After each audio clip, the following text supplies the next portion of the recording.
ఈ బిజినెస్ ఏదైనా మీ ఊర్లో ప్రమోషన్ చేయాలంటే అది సుమన్ టీవీతోనే సాధ్యం. ఇప్పుడే సంప్రదించండి. Hi hello welcome to Suman TV. నేను మీ పవన్ని.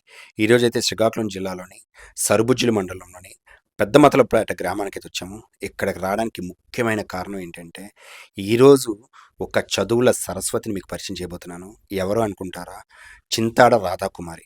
సో ఇప్పటికే మొన్న రిలీజ్ అయినటువంటి మెగా డిఎస్సిలో ఒక జాబ్ వస్తే చాలు అనుకుని ఎదురు చూస్తున్నటువంటి కొన్ని లక్షల మందిలో ఈరోజు తలుక్కుమని మెరిసినటువంటి ఒక ఆణిముత్యం అని చెప్పచ్చు. తిను రాసినటువంటి 5 పరీక్షలు, సో 5టికి కూడా ఈరోజు క్వాలిఫై అయ్యి ఈరోజు శ్రీకాకుళం జిల్లాకి ఒక మకుటం లేని కిరీటంగాను ఈరోజు తనైతే ప్రకాశిస్తుందని అయితే మనం చెప్పవచ్చు. అసలు ఎలా సాధించారు? ఈరోజు ఒక్క జాబు చాలు అని ఎదురు చూస్తున్నటువంటి ఈరోజు తను అసలు తన హార్డ్ వర్క్ ఏంటి, తను ఎలా సాధించింది అన్నీ కూడా తెలుసుకునే ప్రయత్నం చేద్దాం.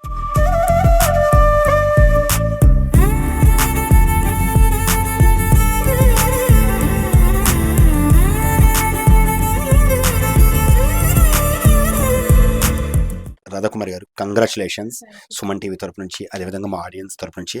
సో ఒక్క జాబ్ వస్తే చాలు అని ఎదురు చూస్తున్నటువంటి నిరుద్యోగులు కొన్ని లక్షల మంది ఉన్నారు.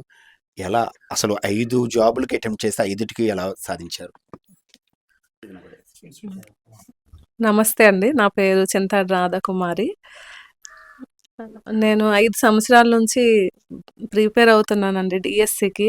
ఆన్లైన్ కోచింగ్ తీసుకుంటున్నా. ఎస్ఎన్ఎస్ వాళ్ళది ఆన్లైన్ కోచింగ్ తీసుకుంటున్నా. అలాగే అకాడమీ బుక్స్ కూడా చదువుతున్నాను. దాంతోపాటు డైలీ ఎగ్జామ్స్, డైలీ లైవ్ క్లాసులు. లాస్ట్ 1 ఇయర్ నుంచి ఆఫ్లైన్ కోచింగ్ కూడా వెళ్ళాను. ఎస్ఎన్ఎస్ వల్ల ఆఫ్లైన్ కోచింగ్ కూడా వెళ్ళాను. ఇంక ఇవన్నీ లాంగ్ టర్మ్‌లో ప్రిపేర్ అవ్వడం వల్ల ఇలాగ వచ్చిందనేసి నేను అనుకుంటున్నాను. సో ఎంత లాంగ్ టర్మ్ అయినా నాకు తెలిసి చాలా మంది లాంగ్ టర్మ్ ప్రిపేర్ అవుతూనే ఉన్నారు. బట్ ఇప్పటికి కూడా రాలేదు. బట్ 5 రాస్తే 5 ఎలా? 5 అంటే మాకు 10థ్ క్లాస్ వరకు ఎస్‌జిటిలో అన్ని సబ్జెక్ట్స్ కవర్ అవుతాయండి. 10థ్ క్లాస్ వరకు అన్ని సబ్జెక్ట్స్ కవర్ అవుతాయి. తర్వాత ఎస్ఏ సోషల్, ఎస్ఏ తెలుగుకి నేను ఇంటర్ లెవెల్ చదివానండి.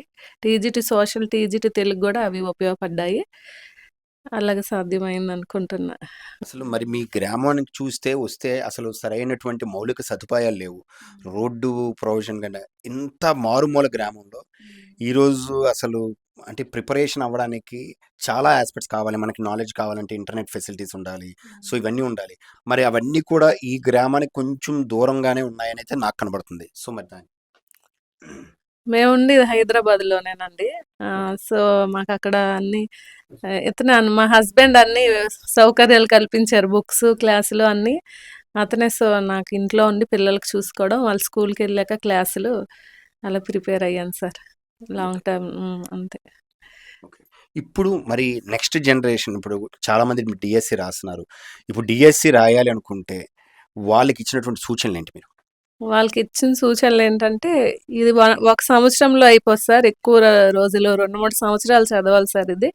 మళ్ళీ సరైన బుక్స్ ఎన్నుకోవాలి. అన్ని బుక్స్ అని కాదు, మంచి books, academy school text books, academy మెథడాలజీకి అకాడమీ బుక్స్, మంచి సైకాలజీ బుక్, మళ్ళీ పిఐఈ ఈ సబ్జెక్ట్స్ అన్నీ అవన్నీ చదవాలి సార్. మంచి బుక్స్ ఎన్నుకోవాలి ఫస్ట్. తర్వాత అవి ఎక్కువ రోజులు కనీసం 3 సంవత్సరాలైనా చదవాలి సార్.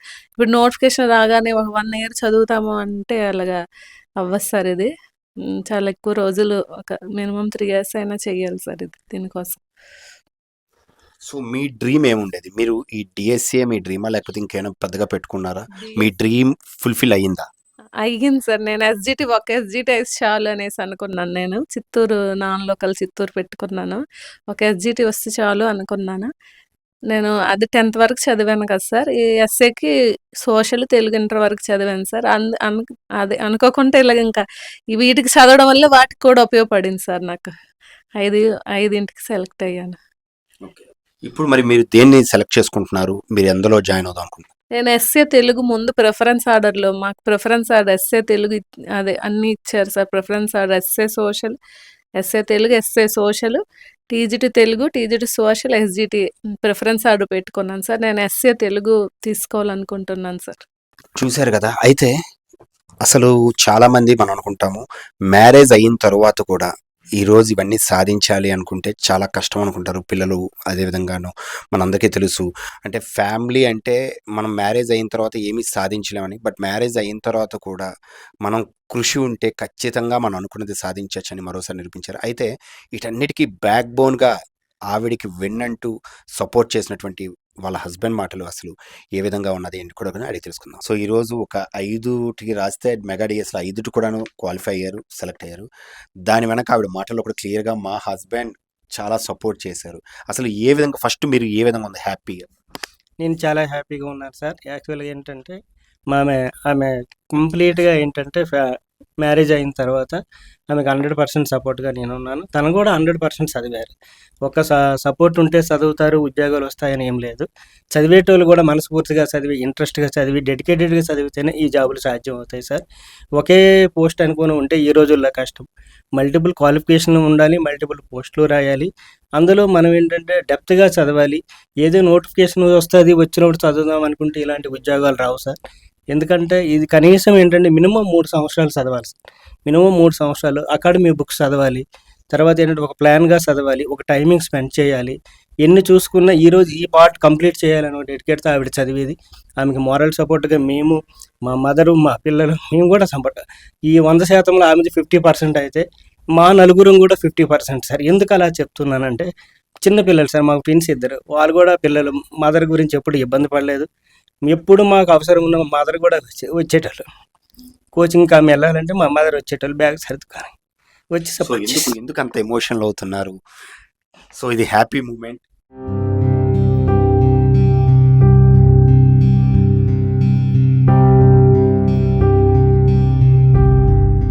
ఇది చాలా హ్యాపీ, ప్రౌడ్‌గా ఫీల్ అవ్వాలి. మీ కష్టం అన్నది క్లియర్‌గాను ఈరోజు దేవుడు చూసారు కాబట్టే ఈరోజు ఆవిడ అనుకున్నది సాధించి ఈరోజు కూడాను ఇంతమందిలో కూడాను మా వెనక మా హస్బెండ్, నా పిల్లలు సపోర్ట్ అన్నారు. అది మీరు హ్యాపీ కదా! ఇంకా ఇది హ్యాపీ విషయమే సార్. ఇది ఆనందంగా ఇలా కళ్ళకి నీళ్ళొస్తున్నాయి. ఇంక వేరేగా అనుకోవద్దు. ఎందుకంటే ఇది చాలా డెడికేటెడ్ వర్క్ సార్. ఇది చాలా లాంగ్ టర్మ్ నుంచి ఉన్నాం. లాస్ట్ 5 ఇయర్స్ నుంచి ఉన్నాము. అందరికీ అంటే చాలా మందికి కూడాను ఒక మోరల్ సపోర్ట్ కావాలి. హస్బెండ్ అంటే మ్యారేజ్ అయిన తర్వాత బిఫోర్ మ్యారేజ్ ఫ్యామిలీ సపోర్ట్ ఉంటది. ఆఫ్టర్ మ్యారేజ్ హస్బెండ్ సపోర్ట్ లేకపోతే సాధించలేమంటున్నారు. సో అటువంటిది మీ వైఫ్‌కి ఈరోజు చాలా సపోర్టివ్‌గా నిలిచారు. మీరు ఇవ్వాల్సినటువంటి మెసేజ్? హస్బెండ్ అంటే ఒకటే సార్. హస్బెండ్ అనేది వైఫ్, హస్బెండ్ ఇక్కడ అని వేరేది ఏం లేదు. ఒక ఫ్యామిలీ అంటే 2 ఒకటేని. ఇక్కడ వైఫు తక్కువ కాదు, హస్బెండ్ ఎక్కువ కాదు. 2 ఈక్వలే. ఎవరు ఏ విషయంలో కూడా పడుదలకెళ్ళకుంటే, ఒకళ్ళకొకళ్ళు అర్థం చేసుకొని సపోర్టెడ్‌గా ఉంటే, ఇలాంటివి విజయాలు చాలా సాధించొచ్చు సార్. ఎందుకంటే నేను డబ్బులు పెడతాను, ఆమె చదివేయాలంటే అవ్వదు.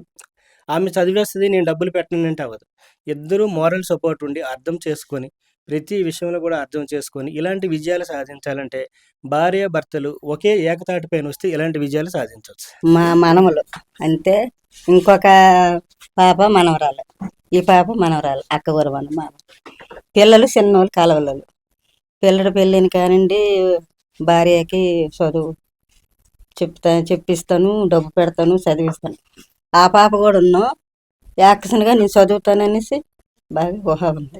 ఉన్న తర్వాత ఏడు చేస్తాను అన్నంత లేరు. శనిపనుడు నా 10 సంవత్సరాలు. మరి ఇంట్లో ఉండి ఏడు చేస్తాను, పిల్లలు కాబట్టి ఒక హెల్ప్ చేయనా? ఇంట్లో ఉండి ఏడు చేస్తాను. నేను హెల్ప్ చేస్తా, పిల్లలు బయటికి వెళ్తారు. నేను హెల్ప్ చేయకపోతే పిల్లలు ఏడు బయటికి వెళ్తారు.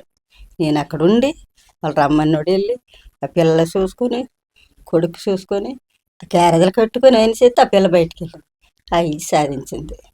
అంతే. నా మేలు మరి ఎట్లేదు. అంతే. జయశ్రీరామ్ ఉన్నారు. సంతోషం. అదే సంతోషం.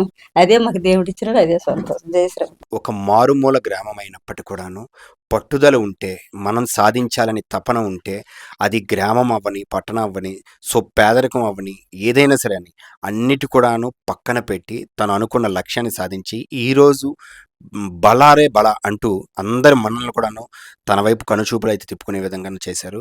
సో అంటే శ్రీకాకుళం జిల్లా రోజు రోజుకు కూడాను ఎక్కడ కూడా తీసిపోవట్లేదు. మేము శ్రీకాకుళం జిల్లా అందరూ వెనకబడిన జిల్లా అంటారు. వెనకబడిన జిల్లా కాదు, శ్రీకాకుళంలో పుట్టడం మా అదృష్టము. శ్రీకాకుళం కీర్తిని అంతగా పెంచుతూ ముందుకు తీసుకొస్తున్నటువంటి ఈ ఆణిముత్యాలు మీకు పరిచయం చేశాను. Thank you. సుమన్ టీవీ.